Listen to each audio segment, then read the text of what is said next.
Hello everyone, welcome to CSE Core Concepts. I am Dr. Sonali, and in this video we are going to discuss the other steps of the convolution neural networks. In my previous video we have already discussed about the first process, that is the convolution process, followed by the application of ReLU activation function, and we have discussed that as a result of the convolution process we get feature maps, not only one feature map but a stack of feature maps which are going to extract the features for us, right? So let us have a look at them. Let's see. So pooling operation, the next step is the pooling operation after your uh, convolution layer. Now what do we mean by actually pooling operation is that we are either performing subsampling, you can see subsampling or downsampling, okay, to reduce the spatial dimensions. See, our image is a 2 cross 2 matrix. Now the image resolution can be very high, let's say 1024 cross 1024, right? So you can imagine the number of input, right? So 1024 into 1024, and if it is an RGB image then it will be multiplied by 3. So that is the size of the input. So we need to reduce the size of this image, and I also told you that all the image, the all complete image may not contribute for the classification. So we really want to extract only those features which will help us in classifying. So without losing the essential information, we want to perform the subsampling. Now why do we need to do the pooling operation is that we want to control the model's complexity because as the size is more, the complexity will increase and it will reduce overfitting. So and about what is overfitting, underfitting, I have already discussed in my series of artificial neural networks. So here if we are giving too much of data, then it will make the model overfitted model. Okay, so overfitted model may be doing very good for your training data but may fail for your testing data. So which will give you poor accuracy. So it improves the computational efficiency by reducing the number of parameters. Of course, the parameter in the next layers will get reduced. So it is similar to that of a convolution only, but like in convolution, we are performing the filtering using kernels. Here we are using some sort of aggregate functions rather than a matrix and multiplying. Okay, so we are not going to do that. Rather, we are going to do some aggregate function. Okay. So what are we going to do here is that we have a window, that is a filter and a stride. A common choice is generally a 2 cross 2 window with a stride of 2. Then we are going to slide and aggregate, that is we are going to slide over the feature maps. Okay, so this is performed on the feature maps, and at each stop value a single value is extracted by the region. Then we are going to create a pooled feature map. The output of this operation will be a feature map only, but it will be done, that feature map is created after performing the pooling operation. So we call it as a pooled feature map. So let us see some examples. It will be more clear to you if you look at the examples. So these are the three types of pooling, that is max pooling, which is most commonly used, and the other types of pooling are the average pooling and the global pooling. So let us have a discussion on the max pooling. So obviously, as the name suggests, it is going to find out the maximum or the highest value. So let's say this is our feature map. Okay. So what is the size? So it is a 4 cross 4 feature map. Now we have taken the pooling size of 2 cross 2. So 2 cross 2 means we are going to consider these 4 squares first of all. Now you find out of these 4 values which is having the maximum value. So the filter size here I have mentioned, that is the 2 cross 2, and stride is 2 cross 2 means what? You are going to move in both directions here, horizontally as well as vertically. So stride means what? When you are starting from here, so next two positions you are going to start, okay, not the next position. So this is stride in the form of column, and for the rows also you are going to start from the next one, so that there is no overlapping. Okay. So now let us take the first set, that is 2, 2 and 9, 4. So who is the maximum? Obviously we can see that here 9 is the maximum value. So we are going, the first value extracted is 9. Okay, then come to the next one, that is next try to move two columns, two columns here.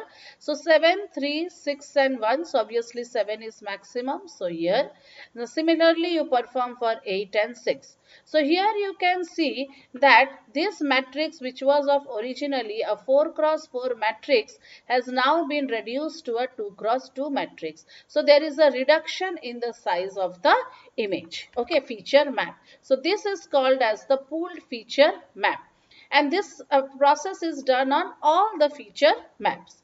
So why it is performed? Let us see, take one example. Say this is a cheetah. Now these images are also of the same cheetah, but they are taken in a different angular format, right? Now by extracting the major features of what the edges, you remember, if you see my last video where there I have discussed that what does this signify, the higher value. That means there are sharp transitions or edges. They are the main features which will help us to differentiate one product from the another, right? So we want to get those highlighted. So whether you are showing the cheetah in this orientation, it won't matter, because we are focusing on its main features. So if we see the feature, whichever orientation it is, it will help us to differentiate. Same, this is the same image, okay, but in different angles, right? So this will help us. We are only focusing on the image and its main features. So we are not concerned whether the background is a grass or this type of a grass or whatever it is. So if we find out these type of features in any orientation, you consider it as a cheetah. So this is the beauty of your performing pooling. So in the first one it is still, then it is rotated, right? So the purpose is to detect the cheetah when presented in the image in any manner. So how will you fulfill that? You extract only the required features. Understood? So let us have a look that on the average pooling. It is the next type. Of course, the word suggests that we are going to compute the average value. So again here I am taking the filter values to 2 cross 2 and stride of 2 cross 2. So sorry, instead of doing max pooling, we are doing the average pooling over here. So you can see here, out of these 4, if you find out the average value, that is 2 plus 2 plus 4, 8 plus 9, that is 17 divided by 4. So you get some value 4.25. Similarly, for all the values, you are going to find out the average value. Of course, the intensity value will be rounded off to the nearest integer. Then we will come to the next type of pooling, that is global pooling. So now global pooling can be done both ways, that is on max pooling also or on average pooling also, right? So it is often used before the classification stage when you are transiting from the 2D to 1D. Now what happens is that it is taking the maximum value out of the all the values, right? So it is a global pooling. So if you consider this whole 4 cross 4 image, so the maximum value is 9, okay, and the average value is 4.4. So this is how it shows. Now after the pooling operation, there is one more layer which operation which we call is as a dropout layer. Now this layer is somewhat optional and it prevents overfitting. See, even after performing your extracting the features, then performing pooling, since still the image size is high, right? Now as I told you, what are the drawbacks of it? Then it will create some overfitting. So still, if you want to reduce the amount of overfitting, you can do one thing. You can deactivate certain neurons during the training phase, okay, so which are not contributing. So in that way it is called as dropout. Now this layer is somewhat optional, right? So during the forward and the backward pass, you can have a dropout layer which will randomly select some portion of the neurons and set them to 0. They will deactivate the neuron. So this will create a thin or a small network, obviously, when you are dropping. So generally you take a dropout rate of hyperparameter is between 0.2 to 0.5. Like 0.2 to 0.5 percentage of neurons you are going to drop, not much, right? So during testing or prediction it is turned off so that all the neurons are active. So it will not let you overfit the model, right? So if the model will not very much learn, so it will try to adapt, and hence you will get a good accuracy rate. Then comes the major one of the important feature, that is flattening. Up till now we have discussed the image as a 2 cross 2 image. Fine. So 2 cross 2 image has undergone the feature maps. Okay, it has undergone pooling and might be some dropouts. Still, here also the image is 2 cross 2 only. But now when you want to feed it into the neural network model, it is one dimensional. So what you have to do is that this 2 cross 2 has to be converted into a 1 cross 1 array. Understood? So flattening is a process of converting this multi-dimensional output from this layer to a single dimension. So this is a very, very crucial important step, okay, after the feature extraction and the classification, because you extracted the features, the important features, but it is of no use if you can't classify it properly. And to classify it, of course, you need to pass it on to the neural network model. Understood? So to pass it on to the neural network model, you have to flatten it, you have to convert it into 1D, otherwise you will not be able to send it to the neural network model. So this is what fully connected layer. So full is in a standard artificial neural network, it expects a one dimension. So the preceding layers have the output 2D or maybe 3D images also, right? So these layers initially will identify local patterns, edges, curves, but the final layers are the one which will help you to classify, to make the decision whether this is an image of a cat or a dog or a car or a fruit, right? So it has to perform, the flattening will reorganize the feature into a suitable format. So let us take, for example, you can see this is a pooled feature map. Okay, so let's say, for example, okay, first we will look at the theory. I have given some example here also. So you have a 7 cross 7 dimension pixel with 64 feature maps. Understood? You created 64 feature maps and the dimension of the image is what? 7 cross 7. So if it is a multi-dimensional data, so your how many input will go after flattening? 7 into 7 into 64. So 3D block of numbers, right? So the flattening operation will simply takes these lines and put them in a continuous array or a one dimensional vector. So if you perform 7 into 7 into 64, how many elements will pass as an input to the layer?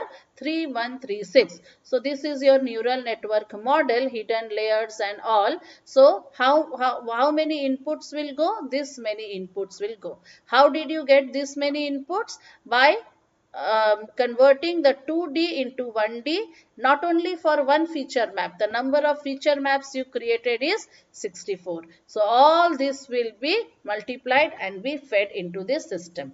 So this vector is fed as an input to the system. So you can see here, this is one of the pooled feature map. How will you flatten it? See, 1 1 1 1 0. So you go by the row wise 1 1 0. Second row is 4 2 1 and the third one is 0 this one. Understood? So this is how you are flattening. This is for one feature map. So you are going to suppose if you have 64 feature maps, so total what will be the length? So that will be multiplied, right?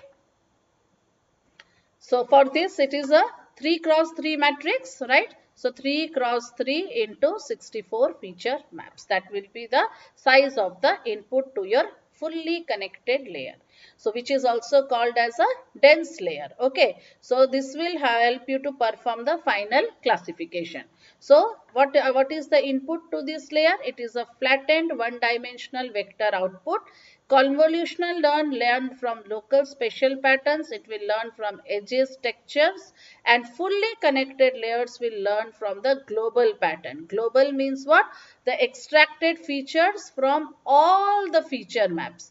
One feature map is showing vertical lines, another showing horizontal lines. Okay, vertical lines, horizontal line. The third feature map is showing texture. So all of them are combined to create that one dimensional array which is fed into the neural network fully connected layer.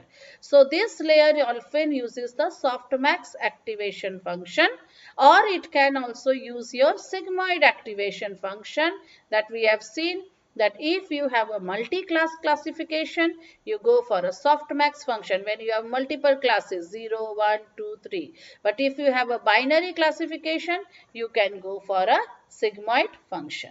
So this is what is done. So this dots show the preceding layers, that is convolution, then ReLU, then pooling, then then you perform dropout. Okay, so after performing you have to do the flattening, right? So these flattening inputs are fed. This is the fully connected layer. Now you can have one hidden layer, you can have two hidden layers. Now each hidden layer can have many neurons, let's say 256 neurons. The second hidden layer can have 128 neurons, right? So now you are going to train your model and you will see the output, and based on the output you are going to fine tune your model, right? That if you feel no, it is not still classifying, so you can add more hidden layers. You can, if you feel it is an overfitted model, you can reduce the layers, you can reduce the number of neurons, but output is two layer output. So it is a, you can go for a sigmoid function. If it is a multi-class classification, you can go for a softmax function. Okay, so this is your output layer. So I hope you understood what we did in this whole series of all the layers, right from converting from the feature maps. Okay, so the output of this convolution is the feature map. So how many feature maps you can have? Multiple feature maps. On each feature map you are performing pooling, so it will give you the pooled feature maps. Okay, so these feature maps are joined all together and converted into a 1D form, which is fed into the fully connected network. Now fully connected network can have 1, 2, 3, as many hidden layers. So that is what it can go as deep as possible with multiple neurons. Understood? So this is how your fully connected layer will work.